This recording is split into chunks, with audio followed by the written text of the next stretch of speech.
1968 Blackflower Drive is intended for mature audiences. Listener discretion is advised. You're listening to a Prisons Break production of 1968 Blackflower Drive. Episode 7. We will figure this thing out. Together. Like ocean waves lured to the shore, I keep finding myself drawn to a PBS one-on-one talk show from the late 80s. I don't understand it. I don't really like it. I try to forget it, but it never completely leaves my mind. Now, we have with us Ned Smite, child prodigy, and you've written a book that you claim solves the riddles of the Bermuda Triangle. Actually, I've written several books on the matter. This is just the most recent. Thanks for the correction. Now, this is a big claim, so what are your qualifications? I've been studying astrophysics, quantum physics, and theoretical science for 23 years. 23 years. Now, I'm sorry. How old are you? I'm 27 years old. I'm sorry. I'm terrible at math. So you started studying when? I actually began reading at age 2, but I initiated my philosophical endeavors at age 4. You were 4 years old when you started thinking up space theories? Simplistically said, yes, but I would characterize it more accurately as curiosities in philosophical cosmic oddities. Now, on my 4th birthday, I was blowing out candles on a Mickey Mouse birthday cake. So, I think it's safe to say we're kinda in a different league, growing up wise. Wouldn't you say? I concur. Now, what's the big basic belief? I mean, your book is a bestseller, you've got talks about a movie deal. What's the core of the book? Have you read the book? I have skimmed through the book. Similar to skimming through the Bible? Because I think that book deserves a more critical read than a mere skim. As does mine. Matthew 7:1. Judge not, that ye be not judged. What I meant to say was I don't think I fully grasped your book. Fair play. Can you recite a quote from my book? Although the majority of space is unexplored, so are our oceans. Although paraphrased, touché. Okay, in a nutshell, the Bermuda Triangle started out as a random, powerful cosmic energy magnet, an anomaly like deep water. Now, what's deep water? Deep water are areas in the ocean where there is nothing, vacuums of space. Entire ships can sink in a matter of seconds if they pass over such a pocket. I've never heard of this. And yet you skimmed through my book. Yes, skimmed, not studied. I'm not a child prodigy / genius / asshole. You make a fair point. You are not, and I am. This cosmic energy magnet in the Bermuda Triangle was akin to a catch pit collecting runoff, unused, extraterritorial power. And it wasn't malicious, but it wasn't a safe haven. Neither good nor evil.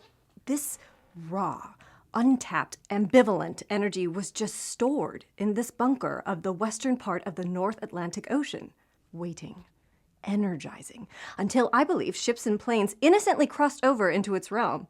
There was an energy surge that frightened the captains and pilots, the crew, passengers. All their computer controls and devices went haywire. The powerful energy, who had no previous identity, began feeding on that fear and panic from the captains, pilots, crew, passengers, and developed an ideology, one of chaos and malice that eventually evolved with the ability to alter time, space, and reality. Now, that is a lot to digest. I have many questions, but I'll distill it down to one, since we're only a half-hour show. If you must.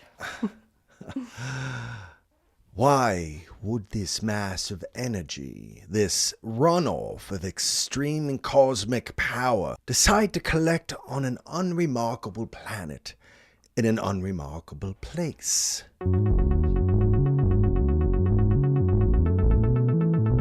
I have seen that show too many times to count, and yet I still don't understand it. Maybe the show wasn't for me. With the whine of sirens and ambulance races towards the city away from the rising morning sun, inside, the attention is split between Jackie comforting a sullen Perry and an EMT examining Lee's shrapnel wounds. Lee seems in bad shape with a blank expression. Lee, are you feeling a dull throbbing pain or a sharp piercing She's pain? gone. Or you just know? They're both gone. I'll never see either of them again. We don't know that. Just because they didn't find her doesn't mean Violet's dead. You still with me? Lee? Somebody could have taken her, or she could be hiding. I've got nothing but memories of her now, and soon those will fade. Lee, do you feel that? She'll be gone forever. You can't think that way. We don't know what happened. She's gone. Perry, we're gonna do everything to find her, and we will find her. You don't understand. She's lost. Okay. Okay. You're right. I don't understand. Am I going to die? But you'll help me too. You're gonna be fine. And then we'll do whatever we need to get her Just back. fine, Lee. Now tell me, can you feel this? I don't know. Lee flashes back to an earlier time. Lee's bedroom is more of a bachelor pad than we previously saw. Any trace of Cheryl B is absent. Lee ponders over his computer while Cheryl Herring dances topless to loud rave music. I don't know. You don't know what? She picks up a meth pipe and starts smoking. What? You don't know what? I don't know what to do next. How about me? What? How about you do me? Seriously? We just did it. I want more. How old do you think I am? She dances her way over to him and offers the meth pipe. Come on. Have some of this. It'll inspire you. Get that shit away from me. My biggest story was about meth, and now you want me to smoke it? I know, right? Look, you have a job. You have job security. I don't have that. I need to find an important story or I don't have a job. Job? What are you, 50? My job is not my job. That's my temporary. What I really want to do is make music. Can we turn it down? I'm trying to think. I know, right? I'm thinking about doing a concept album with all these tracks corresponding to internal organs, like the heart track. It's gonna be thumpy and like bassy, and the brain track will be like really heavy on synth, like the total methy, and then the vagina track, because you gotta have that. That one would be totally about sex. Cheryl. Cheryl! I know, right? Can you give me just a minute? What? Turn down the fucking music, please! Thank you. What is wrong? Have you been listening to me? I gotta figure this out. Well, you're probably overthinking it. What's your problem? I need to decide on what story to follow next for the team. What are your choices? Okay, well, it's between trying again to interview that guy who claims to be psychic, the guy who talks to the dead. You know who I'm talking about. Boring. Psychics are posers. What's next? Yeah, but he got a lot of exposure. And Next! okay, well, I was thinking about a human interest story. That guy, old guy who does all that charity work around here. Old monk man? Old monk man? Uh-huh. Like Phillip Traitor, something like that. Phillip Traiton III. How do you know about Oh, he does a lot of work in the city for orphanages and like hospices and homeless shelters. Why do you call him Old Monk Man? Oh, he's the guy who hands out condoms and clean syringes at Freeves. He's old, but so cute. Why monk? The brand, Monk Condoms, short for monkey condoms. Old monkey condom man. Oh, that's so weird. So, old monk man. Raves? Cute? Condoms? Did you fuck him? I know, right? Jesus. Okay, well, the third option is this. What? You're thinking too much. Old Monk Man is your story. You don't even know what I'm thinking. Enough work! Come here. Gerald Herring strips naked and lays down on the bed. Lee sighs and highlights Phillip Traiton III on his computer. He goes to her, dropping his boxers along the way. You really know how to tell a story. Lee snaps back to the ambulance. The EMT is writing down some notes and checking on equipment. Lee, how you doing? I'm horny. Excuse me? I'm hungry. Oh, that's a good sign. After the doctor checks you out, maybe we'll be able to get you something to eat. Perry, how about you? How you feeling? I'll live. Well, that's good to hear. Is it? Perry. Yes, being alive is better than being dead. Tell that to the cops back at that house. Back at the Blackflower house, Detective Tracy Bricks wanders around the front yard on his cell phone waiting for Ms. Circle to pick up. The morning sun gives the appearance of normality, but is betrayed by the street littered with empty police cruisers. Yeah, it's me again. I'm still here, and I got some more guys coming in from the city, but it's a real shitstorm here, Miss Circle. I'm gonna need some guidance on this one. We still got 2 missing officers and at least 3 civilians that can't be accounted for. It doesn't look good. I don't know what we're dealing with here. Call me. Detective Tracy Bricks hangs up just as he finishes his wandering and arrives standing over 2 corpses. One is the state trooper who shot himself. His body is bloated from soaking in the water. The other is the state trooper whose body imploded from extreme pressure. Detective Tracy Bricks is miffed and confused as he looks around. A state trooper stumbles out from the front door of the house. He barely makes it past the porch before he violently throws up. Trooper, did you find them? Watch the shoes, Trooper. Man up, Trooper. I need you to man up. We're at war here. Go, get back in there. He grabs the trooper and aggressively pushes him back into the house. The trooper falls to the ground and dry heaves. Pathetic. Another trooper exits from the house and stands on the porch. There is something almost mechanical to his movements. Trooper, I don't want to have The to... trooper pulls out his collapsed baton from his belt, puts it in his mouth, and presses the button. The baton expands and juts out the back of his head. He falls down dead. What the fuck is going on? Detective Tracy Bricks slowly approaches the open door but doesn't dare enter. He calls inside. Hatch! Hatch, you still in there? He waits for a response, but none comes. He pulls out his flashlight and shines inside. Suddenly, Detective Hatch appears. Jesus fuck, Hatch, you scared the living shit out of me. What's going on in there? Detective Hatch calmly steps outside and faces Detective Tracy Bricks. He looks spooked. He peels off his badge and drops his gun. I quit. He then walks to his state police car and gets in. What? You can't do that. Hatch, you get back here. Hatch! Come back here now. You leave when you are dismissed, Hatch. I'm gonna give you to the count of 3, Hatch. Fine. You are fired. Hatch, fired. You're fired. Come back. Hatch. You are fired. Detective Hatch drives off.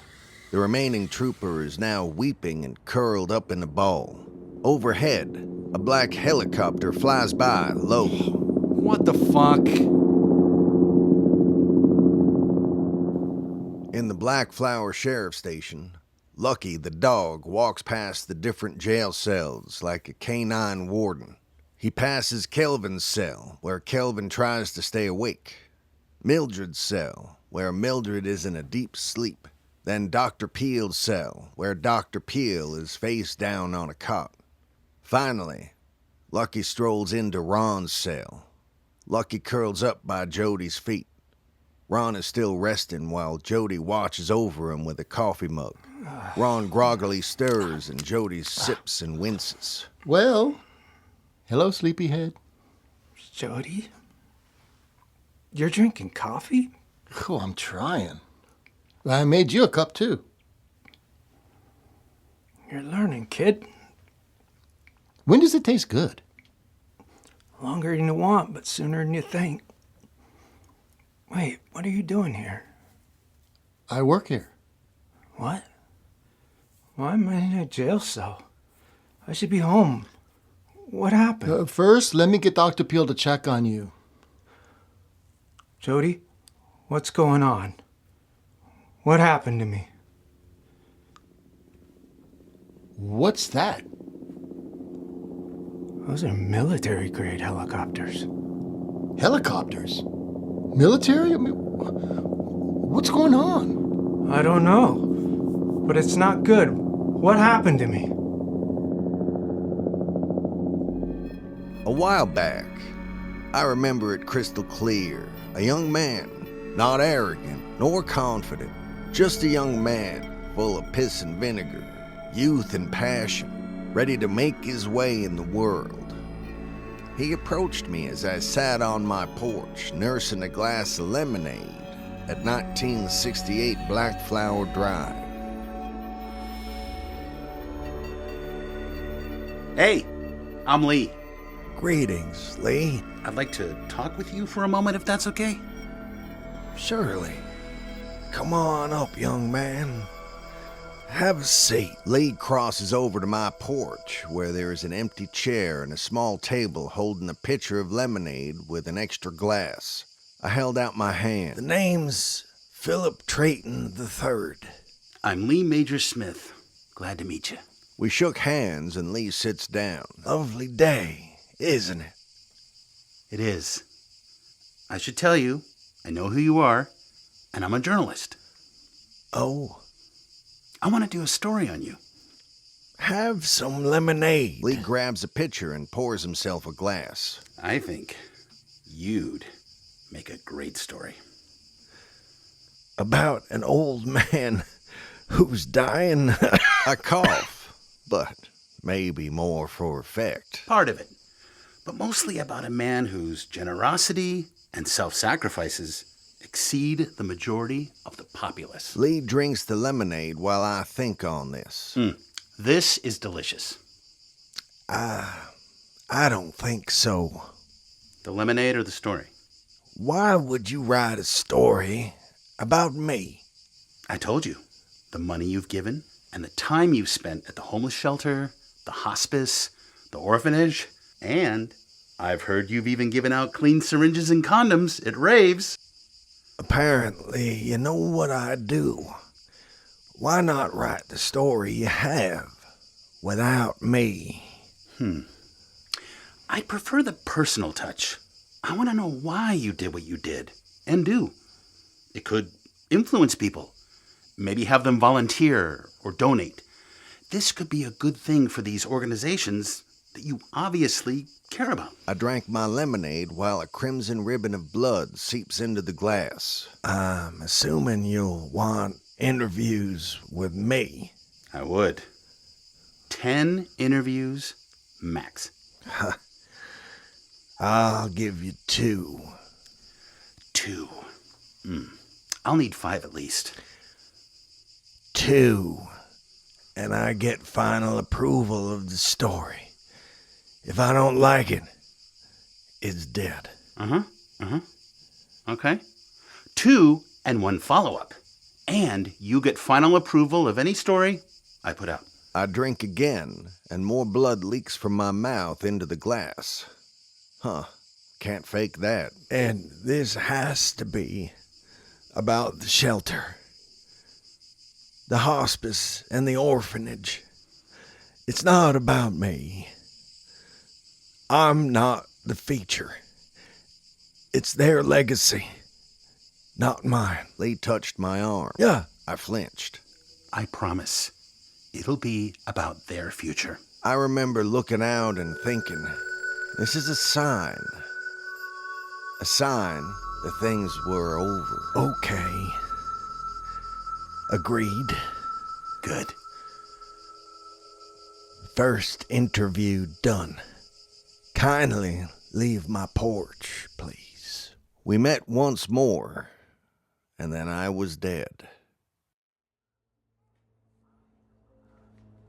At St. Ascalia Hospital, Maple and Cheryl B. shuffle into the emergency room carrying Donna Quills. She is barely conscious and she holds a bloody towel over her midsection. Mo, pale as a ghost, follows with one arm tucked away. The emergency room is full, but not overcrowded. So when they enter, an admitting nurse rapidly approaches them. We got a gunshot wound and it... We got two gunshot wounds and... The admitting nurse sees Cheryl B.'s partially skeletal face. A doctor rushes over. Take these two into surgery. Number 23. Go. Nurse. Now. Assisted by Maple and another nurse, she hurries Donna Quills and Mo away. Excuse me, doctor.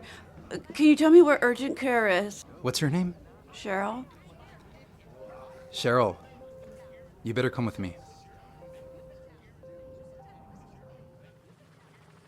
Ron, in Maple's wheelchair, and Jody watch as 3 black military helicopters block the morning sun and land in front of the Blackflower Sheriff Station.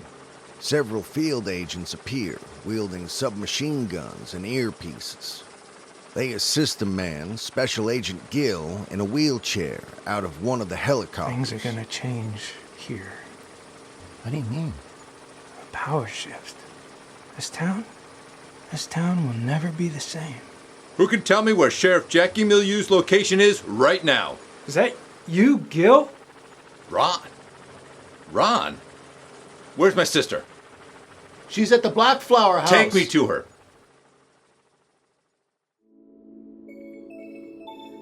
A few days later, in a St. Ascalia hospital office, decorated with degrees mounted on the wall and a shelf of awards, Mrs. Feinstein sits clutching old rosary beads and a worn Bible. She is silently and nervously praying.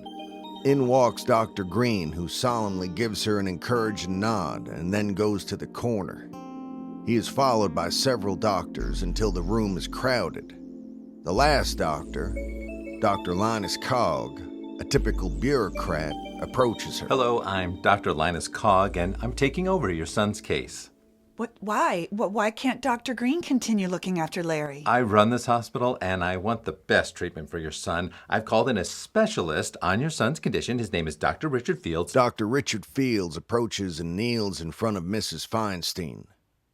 He gently touches her knee. Mrs. Feinstein, your son suffers from a rare disease called fibrodysplasia. I don't know what you're saying. I don't know what it means. I apologize. I'll slow down. I speak medical jargony sometimes. Fibrodysplasia ossificans progressiva. It means your son's organs and tissue are turning into bone.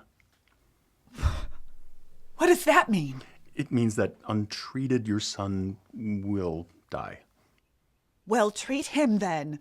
You're a doctor. This is a hospital. Well, unfortunately, there are no recognized treatments for his condition at this time. That's it? There must be something you can do. It's been 7 days since I brought my boy here, and now I'm talking to a room full of brilliant doctors with college degrees and no answers. Did you all learn nothing in your doctor schools? 7 days! Mrs. Feinstein, please. Doctor, Mrs. Feinstein, please. This is a very delicate situation, in uncharted waters. We all want what's best for your son, Lawrence. His name is Larry. My apologies, Larry. I do have an offer for you, but I must warn you, it contains risk and sacrifice. I'll do whatever it takes to save my boy. In another room of the hospital, Cheryl B. lays in bed, unconscious, with tubes and wires sticking out of her. Her condition is not improved. Perry sits close by with a smaller bandage on his face. He looks better, but exhausted and in a daze. Jackie passes by the room and happens to see Perry. Hey, I thought they discharged you. They did. What are you doing here? What are you doing here? I was visiting my deputy. I was visiting her. Ah. How's her condition? Perry, would you mind stepping out for a minute? What if she wakes up? Just right outside the door, we'll be able to see if she wakes up. Perry hesitantly rises and follows her to the hallway. He moves like a zombie. Hey, how you doing? I'm doing. What'd you eat today? I had a grandma's cookie from the vending machine. And a Coke. That's all you've eaten today? Wait, no, that was yesterday. What have you eaten today? Water, and I think some Jell-O. Okay. You're coming with me. We're getting you something to eat. I can't leave her. She has no family. They're not going to let you stay here overnight, Perry. They might. They won't. Look, you're no good to her as a malnourished zombie. You need to be at your best when she wakes up. That means a good meal and a decent night's sleep. For you. Understand? Her parents are dead. Her grandmother is in a psych ward. She has no one. I know, and I'm sorry, but they have nurses here. Good ones. And you need help. As you've told me, you've got no one. Either. So, one meal. One decent meal. Well, one meal from the diner. Perry reluctantly cracks a smile. Judith Love. I remember her well. A mature woman with experience and gallons of compassion. She always smoked black cigarettes and wore dark nail polish. She worked at Love and Grace's hospice. That was Lee's first stop to investigate me. Lee takes notes while they sit outside the establishment on a bench. They are finishing up the interview. He sounds too good to be true. Doesn't he? What do you mean by that? Nothing. No, you've been so forthcoming, praising his. Let's see, what do we got here? His compassion, his generosity, his patience. Your words. He... Off the record? Oh, yeah. I was raised in an unorthodox tradition. My parents were Wiccan. Instead of Christmas or Hanukkah, I celebrated winter solstice. Instead of learning the 10 Commandments or the Torah, I studied spells and attempted to communicate with animals. It was white magic mainly, and I know what you're thinking, but I'm not a tinfoil hat conspiracy theorist. I don't believe in Bigfoot or the Loch Ness Monster or UFOs. No judgment. What was your impression of him? Well, he always was asking about spells and potions, and more witch stuff than Wiccan. It was fine, I get a lot of that. And I pointed him in the right directions, but every once in a while, I get a sense that someone's poisoned. And you got that sense with Phillip. It's weird. I mean, his empathy and forgiveness and understanding, it's genuine, I believe it, but there's darkness to it. Like he's trying to redeem himself, correct a mistake he's made, a horrible deed he committed that he can never rectify. Is that why you fired him? Not really. I let him go because after his first month here, my death count doubled. After his second month, it was almost 5 times the regular amount. Jesus. Did you talk to the police? I know a medical examiner who works for the city and owes me some favors. He did thorough autopsies on, I think it was 10, at least 10 of our guests. And? Nothing. They died of old age. They weren't poisoned, strangled, smothered, beaten, nothing suspicious. They just died. Then why did you let him go? Instinct. My husband didn't agree, but I got a sense that something was off with Phillip. I think that man's cursed. And the last thing you want is a cursed man in a house of the dying.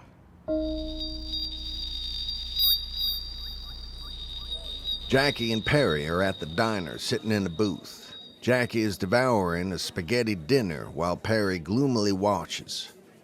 In front of him awaits a mountain of spaghetti topped with a giant meatball. You can at least try the organic vegan meatball. It costs $19.95 after all. On my dime, mind you. Perry aggressively grabs his fork and sloppily shoves the entire meatball in his mouth and messily chews. In response, Jackie clenches her face and... A nearby conservative family looks over in horror. What do you call that? A conversation starter? I call it a cry for help. Perry suppresses a smile and closes his eyes in concentration. He volleys back with...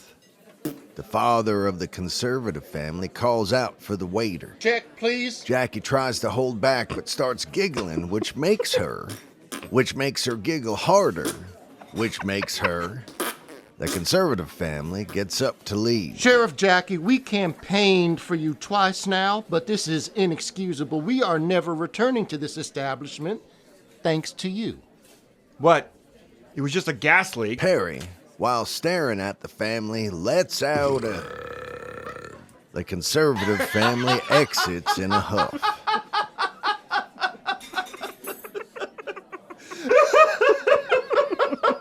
Can't breathe. It's a nice relief as both laugh without restraint, feeling free. I can't tell. Are you laughing or crying? Jackie goes to him and holds him sympathetically. Lee's second stop of his investigation of me was Maxwell Homeless Shelter. The overly crowded home is severely understaffed. Homeless people wander about and throw fits in the background. A stressed-out woman with a purple scarf and an orange wig talks to Lee. Phillip who? Phillip Traiton III. He donated a bunch of money here. Hey, I can't keep track of all the rich white people that donate money here for some political stunt. Never enough. You don't know him. Anyway, How do you know he's white? Was he rich?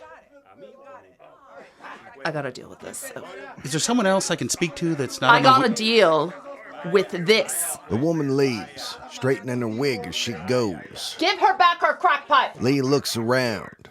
All the homeless in the shelter are old Janine! and crazy. Jackie pulls up to Perry's home in her cruiser, leaving the engine and headlights on. Even in the night, he can see his yard is a bit of a mess. Perry hangs his head. Hey, I told you the yard needed tending. You've been at the hospital all week. It's not that. The house is empty. Of life and beyond, it's too quiet. I can stay, if you want. I'm sure you have a couch, or I can stay in the cruiser. I've been on stakeouts before. No. So what then? I'm not taking you all the way back to that hotel by the hospital. What about your place? My place. Yeah? My place. I have a decent bed with dirty sheets and an uncomfortable futon. I guess I could take you to the station. Your place, please.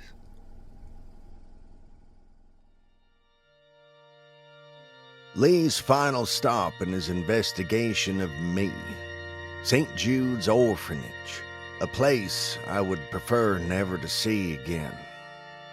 In a well-organized and maintained office, Lee takes notes while finishing up his interview with two nuns, Sister Kari, a young, stern woman, and Sister Angela, elderly and subservient to Sister Kari. He's a saint.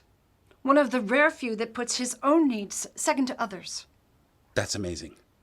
But are you saying there were no complaints against him? Children or staff, no one had a problem with Phillip Traiton III? There was one I am person assuming you're looking for some gossip to titillate your readers. Ooh, honestly, I just want the truth. Someone who has no complaints against them reeks of insincerity. Even Jesus had his critics, right? There was one who voiced her concern. Sister Angela, maybe a vow of silence would be best suited for the moment. Respectfully, Sister Carrie, I believe the voice for a fallen sister should be heard, even if we don't agree. Some things should remain silent. Information, knowledge, is not evil. Tell that to Adam and Eve, with the serpent and the apple. Do what you must. I have deeds to attend to. Sister Kari exits. Is everything okay? She's very protective of Mr. Traiton. A few years back, the orphanage was just about to be shut down, and with his generous donations, he single-handedly saved the place. Well, that's astounding. But there was one nun who, who didn't like him? Sister Catherine. She was well loved, well respected. Well, she was part of our family until a boy went missing. Danekill Crossed. I'm sorry, Daniel Cross? Danekill Crossed. That's an unusual name. For an unusual boy. A bit of a rogue. He was abused as a baby. He was a difficult child. Defiant, but a good soul within. Good soul. We all just assumed that he ran away. Except for Sister Catherine. She insisted that Mr. Traiton kidnapped Danekill and committed unspeakable acts upon him. What unspeakable acts? Sister Kari re-enters the room. Lee writes down Danekill Crossed and Sister Catherine. Sister Angela, you're needed in the rectory. Mr. Smith, we apologize, but this concludes our interview. That's okay. I want to thank you both for your time. I have more than enough information. However, is it possible to speak to Sister Catherine? No. She committed the mortal sin of suicide. In Jackie's small, simple living room, Perry is sitting upright in the dark. On a plain futon, a pillow and blankets await him, untouched. Jackie enters and switches on the lights. You scared me. Sorry. Jesus. I'm sorry. No worries. Woof. Can't sleep? Don't want to sleep. Afraid of dreaming? Afraid of nightmares. Of the dead talking. How does that work exactly? It's complicated. You want to snort? A snort? What? Wait, what? What are you talking about? A snort? Are you cocaine? What? No. God, no. A snort. A drink. I'm a cop. What time do you think I'm from? You think I do cocaine? I don't know. I don't know you. My parents won't talk to me. My wife is gone. My daughter is gone. I don't know what to think. Well, a snort is a drink. And I think we're going to share a snort. Jackie grabs a bottle of whiskey and pours 2 glasses. She brings them over and sits beside him on the couch. Sometimes you just gotta let go, have a drink, relax, and forget. Whoa, that was fast. I want to forget. I do. No. Oh, God. Wow. That was a bit much. I don't drink. But I desperately want to forget. Even just for tonight. A bit tipsy, he looks into Jackie's eyes. She stares back at him, vulnerable and a bit swooned. There is something there. She gathers her courage and kisses him. He kisses back, but then he pushes her away. Oh, I'm sorry. No, I'm sorry. I thought... No, it's just... No, maybe I should go. No, stay. I'm sorry. I just wanted some peace and quiet. And that's exactly what you'll get here. Yep. With me now. Peace and quiet. I'm going to have my shot now.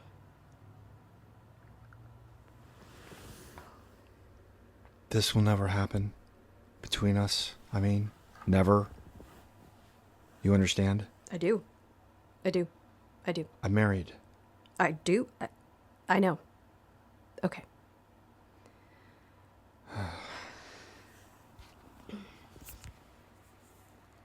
Well, should I go?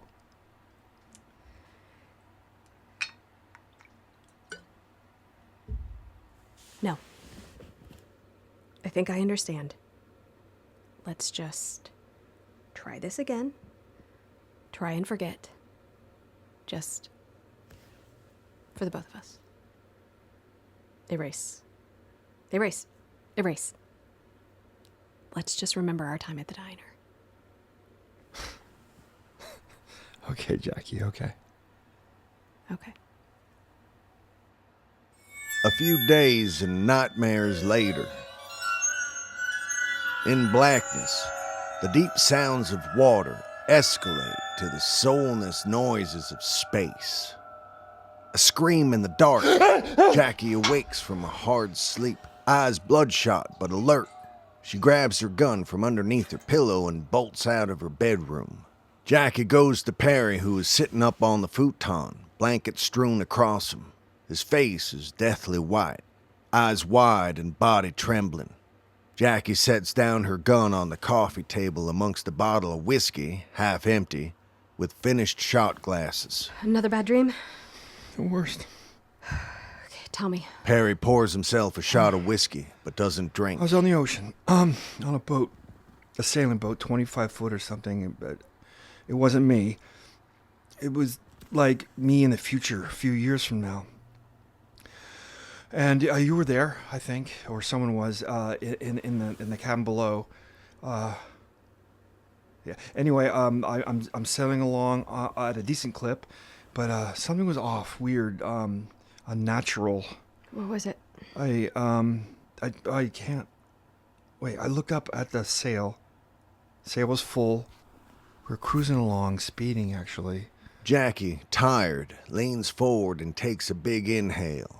When she lets out a long sigh, her breath blows an errant napkin to the ground. Sorry. I just haven't had a good night's sleep since...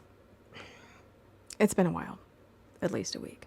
She looks to Perry, who is intensely focused on the paper napkin blown to the floor. What? There's no wind. Sail's full. We're speeding across the sea, but there's no wind. The air is still. No sound. The ocean like glass. What's propelling us? I'm not sure I understand the dream metaphor. But there's more. Hey, I'm taking this. Yeah. Suddenly I'm watching my wife burn in a green flame. Wait, what? On the sailboat? Yeah, wait, no, yes. Different. It's a different boat, bigger, older. And my wife's there, burning in green fire. Green, and she's yelling at me, pleading with me. Stop. Please stop. I'm begging you. I'm doing another shot. Before I can reach her, she's snatched up by this monster with big teeth and one gulp, and then I wake up. Screaming. Screaming? Again? Sorry. No. Okay. Thoughts? I don't know about the monster teeth thing, but your dead wife is in peril. You're on your way to rescue her, but she screams out, "No, stop. I'm begging you." No, pleading with you. Pleading with you. Stop. I think she's asking you to stop. And let her go. No, but she didn't say let me go. Weren't those her exact last words to you?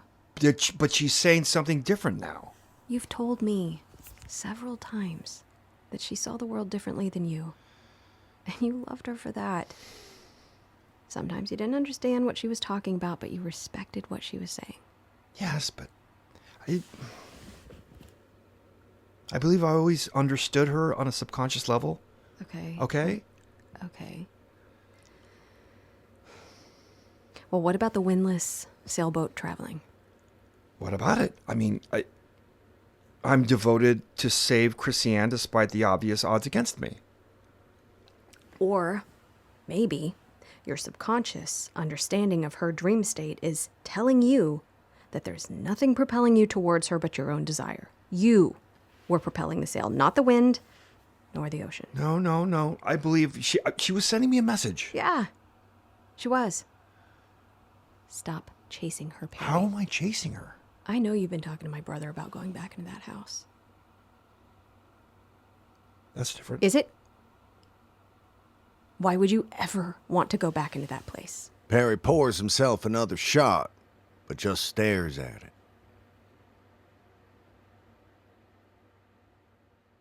Every death is a terrible thing. The pain, the grief, the loss, even when someone is not truly gone. Mrs. Feinstein, in a simple homemade black dress, at a small graveyard somberly speaks to a small group of mourners. including Jackie, Perry, Ron, Jody, Moe, and Mrs. Potterson. This is Larry Feinstein's funeral. My son Larry was a bright light in a dark world. When his flame was extinguished, everything got a little worse. People got meaner. Food spoiled faster. Air harder to breathe. And now day bleeds into night, and the night is endless. And I can't stop crying.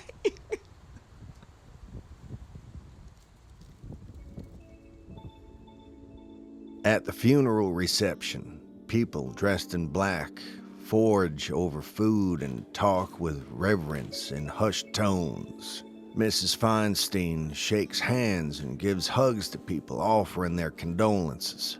Mr. Nail is next in line, wearing an expensive suit and holding a crocodile skin briefcase. Mrs. Feinstein, I'd like to offer my sympathies.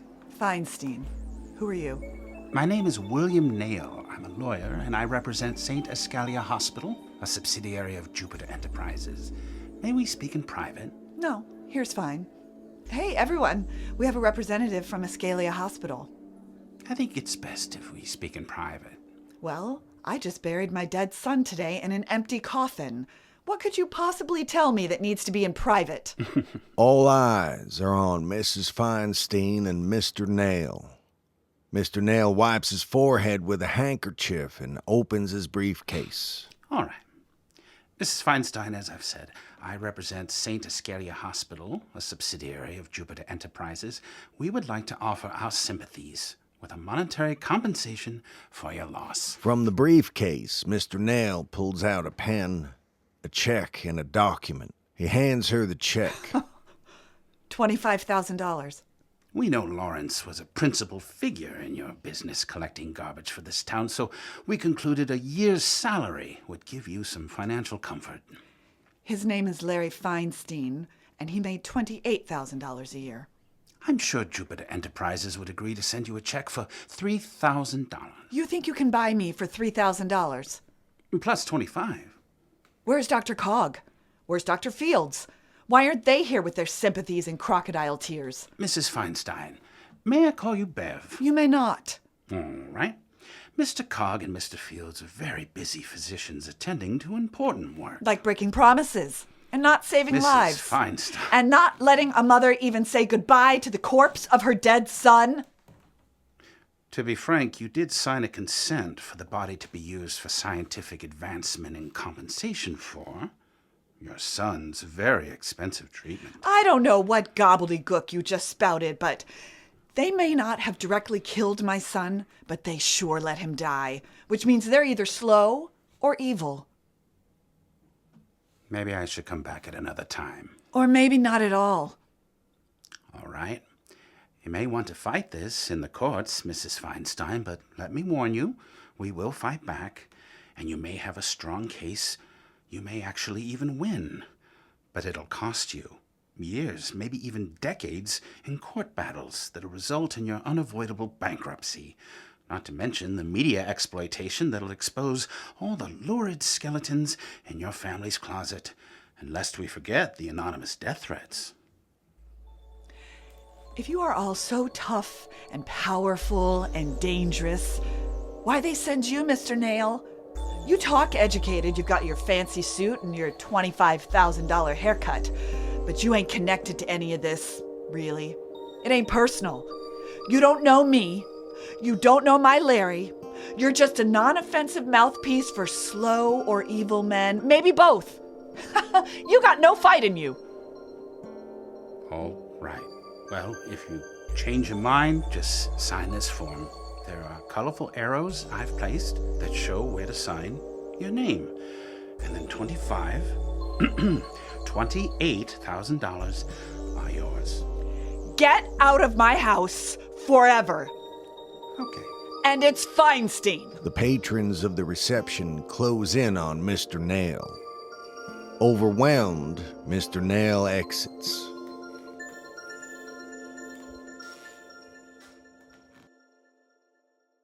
Every nightmare is a horrible thing, even if it's fleeting, or you learn something when you wake, or even that it's not even real.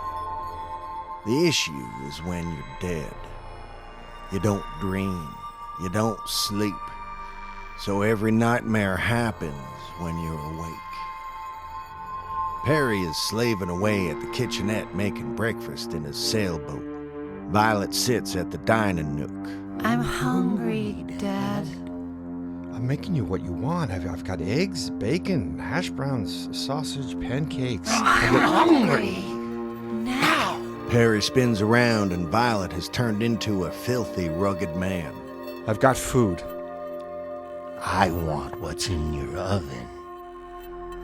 I don't have an oven. The rugged man points with an Apache revolver. In the kitchenette, there is a newly placed oven and Violet is trapped inside. Perry desperately tries to get her out as she screams and burns. Dad. This isn't real. I'm dreaming. Suddenly, the rugged man and the oven and Violet are gone. Perry stands in the kitchenette with 2 mimosas. Krikorian enters from the bedroom, stretching. I'm so stiff. I feel like my tendons are turning to stone. Chris. I love her. She rigidly walks to him and kisses him. Perry has transformed into the haggard, bearded version of himself in the future. Krikorian takes one of the mimosas and sips. When did you start drinking? This isn't real. Could have fooled me. Where are you? I'm right here. Where's here?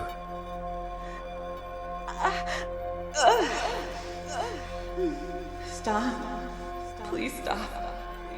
Let me go. She kisses him, but it burns his lips as she is engulfed in green flames. The sailboat shudders. Bearded Perry rushes to the upper deck and the ship changes. The ship is now older and larger than Bearded Perry's, and there is no modern equipment.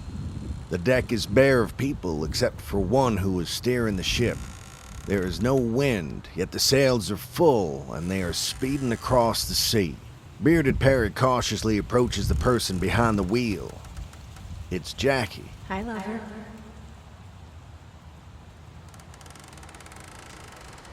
From one confusing, sleeping nightmare to another disturbing yet waking nightmare. Lee's follow-up. 1968 Blackflower Drive. Night, rain, thunder, lightning. Lee, soaked, is pounding on my door. Mr. Traiton, I know you're in there. Answer me. Finally, the door cracks open and I peek out. What do you want, boy? We need to talk.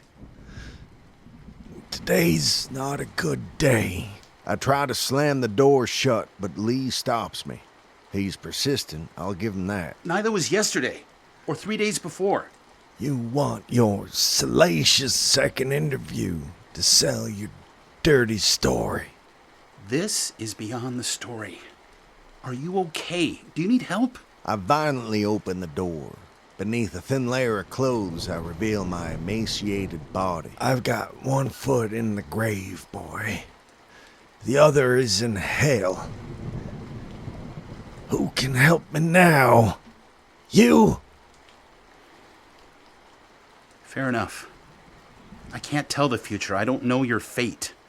I won't say I can save you, but I've done some research on you, and I believe there's a story to tell. A potentially uplifting story. I guess I just want to hear your side of it, because maybe you can live on through your story. I hung my head and sighed. I was tired of resisting. Look, I'm freezing and lemonade is too cold in this weather. Is there a warm drink we can share over an honest conversation? I could only turn and walk away, but I left the door slightly open, and he followed me in. As the storm raged on outside, we settled in with a few drinks at the kitchen table. Every once in a while, that damned spoon display rattled, which sent shivers down my spine. But otherwise, we were doing okay. She said all those nice things about me. Judy, what was her name? Judith Love. Judith Love. That's right. Love and Grace's hospice. But it was her lover, the dead one. Jeff Grace. Jeff Grace, yeah. He's the one who hired me. Liked me. Judith Love is the one who fired me. She give you a reason? Why do you think she fired you? I can't read minds, son. You're the reporter. Didn't you find out? What did she say when she fired you? She said, we can't afford to pay you anymore. Weren't you a volunteer? Next question. What did she tell you? Next question. She said you were cursed. Next. You brought death. Question. Thunder flares. Spoons rattle. I shiver. I can't help it. What about the homeless shelter? They didn't know who you were. Did you converse with Elliot Maxwell? I talked to a woman with a purple scarf and an orange wig. Yuck. That's his daughter, Kelly. They call her Ginger. He must have died. No way he'd willingly leave the business to her. She's well-meaning, but she's a nincompoop. Which brings us to St. Jude's. Don't tell me. You didn't talk to Sister Kari. I did. And she had a glowing report of you. Finally. Confirmation. You know, you haven't had much condemnation against you. Just a superstitious suspicion and someone who claimed didn't remember you. For what I've done, I deserve better. Or worse. The storm sounds. Spoons rattle. Shivers. Dankiel crossed. That name drains all my blood. It always will. I sip, and the red spills into my drink. Who? Dankiel crossed. The nuns said you knew him well. I was familiar with a lot of children there. I can't remember all their names. Pretty unusual name, though. Sister Catherine said you knew him very well. What's that supposed to mean?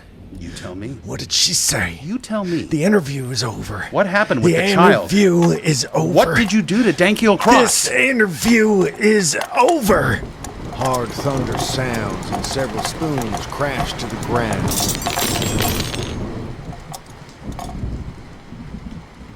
I don't remember if he left or if I threw him out or... It doesn't matter. I never saw him again. Alive, anyway. Sometimes I fear I've lost control, as if I only exist to serve others, yet I'm dead. Do I even exist anymore? But I'm talking to you here, right now, right? You hearing me, right? When is murder right? And then I think, maybe dreams and nightmares are more important than fleeting thoughts of fancy or fear. They inform us. And then I think, I don't know what the fuck I'm talking about. Older, bearded Perry wanders the empty deck of an old sailing ship. The sails are full, but with no wind, and the steering wheel of the ship is spinning wildly. Yet the ship sails steady, straight and with speed. Bearded Perry recedes down below. He walks in holding 2 mimosas and stops short when he sees Krikorian posed naked on the bed. Is that for me? Yes. What are you doing? He crosses over. She takes her drink and she gulps it down. Wow, you've changed. Bearded Perry looks down and notices the drinks have become straight-up whiskeys. This isn't real. It's all real. You just have to decide what reality you want to live in. She kisses him, unusually hard. He likes it. This isn't real. How long has it been, Perry? How long? They continue to kiss and fall into bed, tearing clothes off. Bearded Perry is vaguely aware that the bed is Jackie's. Their intimacy escalates into intercourse. Make love to me. Make love to me. Long and slow. Their bodies fall into a familiar rhythm, but with moans of virginal passion. Bearded Perry, lost in desire, closes his eyes. Fuck me hard and fast. Bearded Perry opens his eyes and realizes that he is having sex with Jackie in reality. They are no longer in Bearded Perry's boat, and Krikorian is now Jackie. Perry stops. Still in a dream state, but transformed back into his current condition, without a bandage, but with a stitched-up scar across his face. Jackie notices his confusion. You started this. You kissed me. Is this wrong? Should we stop? Who are you fucking right now? Are you with me? Or someone else? He looks at her. Her hair is a mess, her lipstick is smeared, but her cheeks are flushed with desire, and her eyes are filled with compassion. She is exquisitely beautiful. I'm with you, Jackie. He kisses her and she kisses back, and they resume.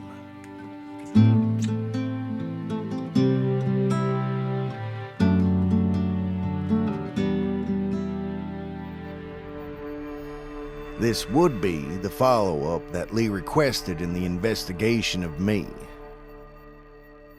In the Iris van, Mo drives as Lee reviews his notes. Why not the whole team? Because I'm not certain about this lead. If we can hook him, we got a story. But I don't want to spook him with a full crew. This is a follow-up interview. Just a few questions. We only got one shot at this. What? Who's the subject? Old monk man. Who? Oh, turn left here. Mo turns left and they approach 1968 Blackflower Drive. There are 2 police cruisers and Cheryl, assisted by Ron, loading a body bag into her El Camino. Dr. Peel is talking to an overwhelmed Jody. Jackie is overseeing everything and notices the Iris van pull up and park. She approaches. Mo rolls down her window. Morning. Morning. What y'all doing out here? I was going to ask you the same thing, Sheriff. Well, considering I'm sheriff and you're citizens, I believe I get to ask the questions. Yes, ma'am. Well, we're journalists, and we have a follow-up interview with a certain Mr. Phillip Traiton III. I'm sorry to inform you that Mr. Traiton is dead. How? Presumably heart attack. Were you doing a story on him? We were. What was the story? I don't know. When did he die? Why do you ask? I interviewed him last night. Maybe I should be questioning you. Why? Because I gave him a heart attack? No. What was the story you were doing on him? I don't know. As the press, I'm protected. Okay. Your interview is canceled, so move along. Did he leave a note? Move it along. Mo reverses the Iris van and they leave the scene. Wow. You were amazing with her. I mean, you totally faced her. Jackie's good people. She just has the need to prove her authority. So what now? Like, what's next? What do you mean? What's the story? Nothing. It's dead. Literally. Everything I've got is gossip and suspicions. He was my way in. Shucks. Shucks? Well, I'm trying not to curse. Shit. Well, if there's nothing else, I should get back to work. What do you do, Mo? I'm a courier. You work for the post office? Not exactly, no. We don't have a post office. I know, but for Donna Quills? Not her, no. Oh, you deliver drugs. You make it... No, it's not all drugs. Like, just mostly pot. Hey, no judgment here, except for the fact that one of our biggest stories was about drugs. It was about kidnapping. By drug dealers. I don't do meth, okay? I do not deal meth anymore. Just pot and medicinally, mainly. Actually, Actually, you should meet my dealer. She's smart and interesting.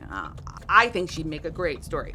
Plus, she's heavily connected in the city. Like, she knows everybody. Really? Everybody? She knows the mayor? Sure, that's what she says. What's her name? Okay, don't laugh. It's a bit weird. She calls herself Side Chick. Side chick? Is she a psychic? She has abilities. What? Can you set up an appointment with me and her? Yeah, Yeah. She could be a valuable asset. I think so too.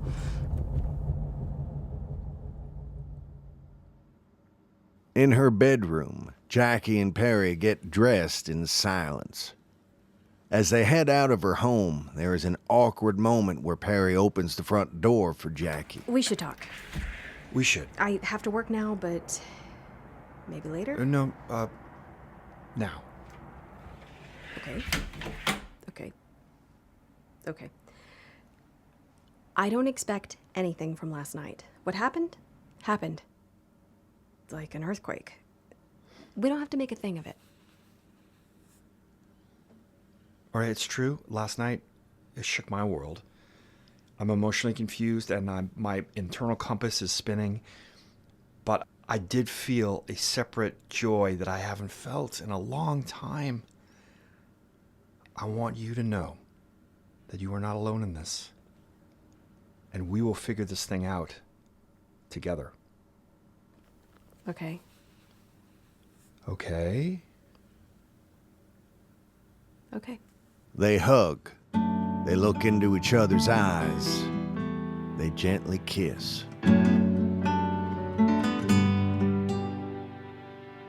Lee is an odd duck, full of piss and vinegar, as I've said. But sometimes the odd ones can turn that piss and vinegar into lemonade and wine. And sometimes you have to face your demons. Side chick with darker hair and makeup pulls up in her sports car. Lee is riding shotgun. Lee recognizes the place and groans. It's Maxwell Homeless Shelter. What? You know this place? I was just here about a week ago. Do you want to retreat? No. Let's do this. They exit the car and enter the building. Things are much calmer since Lee's last visit. More staff to take care of patients, and the place is cleaner. Woman with a purple scarf and an orange wig sees Side Chick and rushes to her. Side chick? Oh, you bitch! She grabs Side Chick and kisses her firmly on the lips. Side Chick kisses back. Lee raises his eyebrows in surprise. Where have you been? In Blackflower. I needed a break. Oh, I get that, sister, but it's so good to see you. Ginger, meet Lee. Woman with purple scarf and an orange wig, Ginger, hugs Lee. We actually met before. You don't remember? No. It was really busy. A fight broke out. I don't remember. Are you calling me a liar? Oh, it's okay. He's cool, Ginge. If you say so. I'm sorry. It was a very odd... What do you want, dearie? He wants to talk to Dankeel Crossed. Why? He's a reporter. He wants to finish up a story he's pursuing. I don't know what answers he's gonna find. The guy's got full-blown dementia. Isn't he a little too young for that? Ginger gives a puzzling look to Lee and then leads them to Dankeel Crossed. They stop at a bed where an 86-year-old man lays, an IV in his arm and an oxygen tube up his nose. Mr. Dankeel Crossed.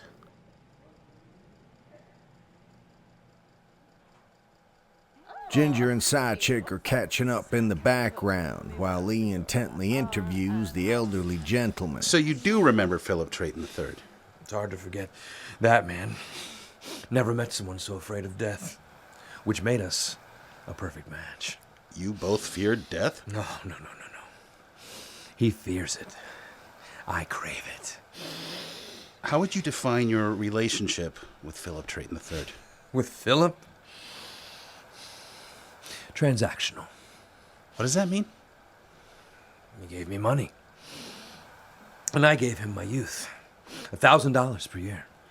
What exactly do you mean? It means that I got richer. $60,000 richer. And closer to peace. $60,000 can buy you a lot of forget-me-nots. What's forget-me-nots? Dan Kilcross shows his arms lined with heroin track marks. And what did Phillip get? My years. I'm 86 years old. I'm also 26 years old. I gave him 60 years of my life. And I've come to realize that he's been shaving time off of kids in exchange for money for a very long time.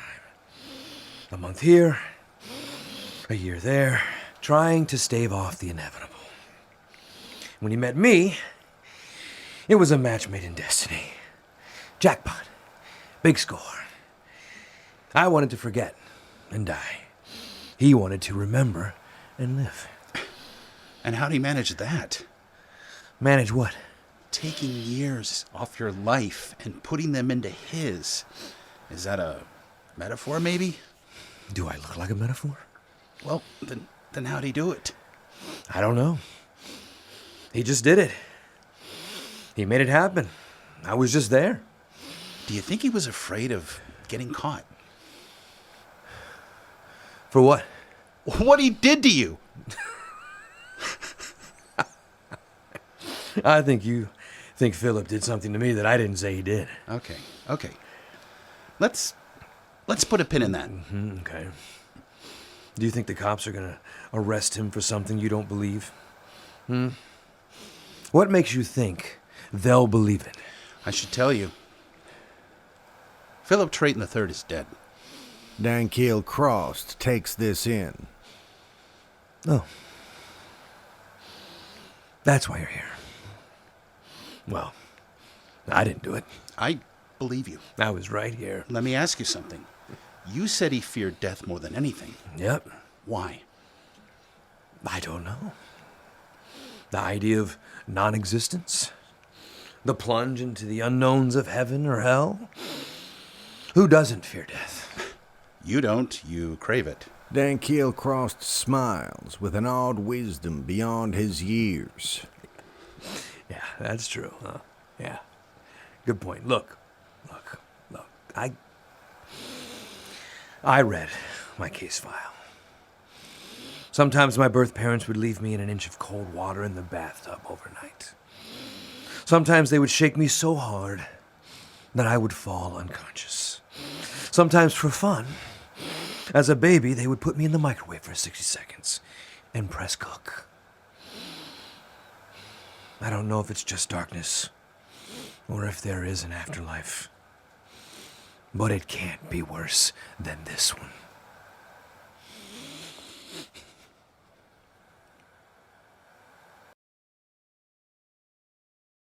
All I can say about Dan Kilcross is that we both got what we wanted, and we both were dreadfully wrong. Lee and Sidechick slowly walk to her car. Lee goes to the passenger side and Sidechick halts. Well, that's about the gist of it. What's up?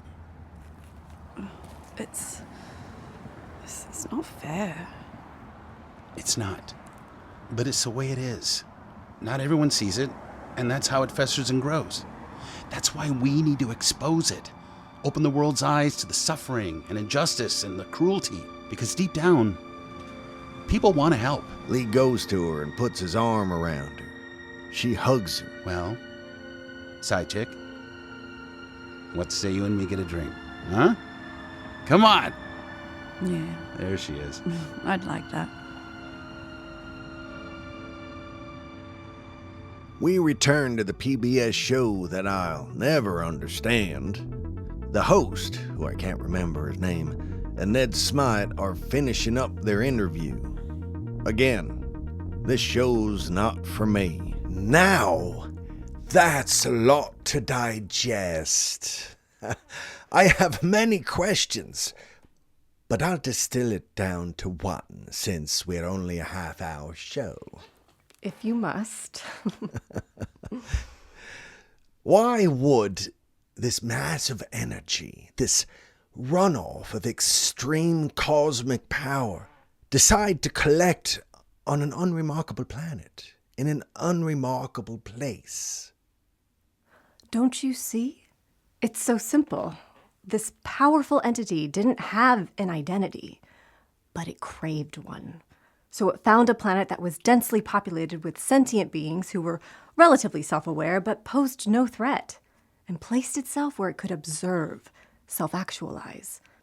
It tried to learn from us, but all it retained was fear, panic, and chaos, which is a brewing pot for malevolence, cruelty, and indifference. There is someone watching the television program in their parents' living room. A preteen perimorpus.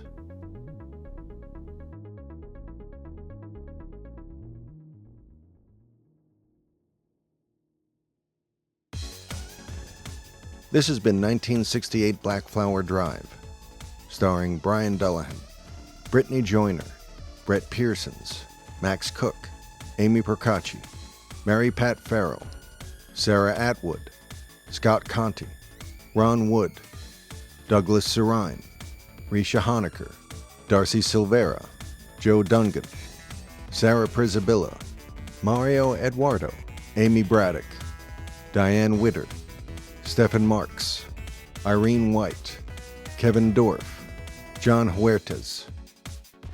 Written and directed by Brett Pearsons. Executive producer Sarah Pryzibilla. Original score and sound design, Brett Pearsons. Audio engineering, Sarah Pryzibilla. Special thanks for this episode to Michael Krikorian and Geoff Dunbar. Episode 8, coming soon.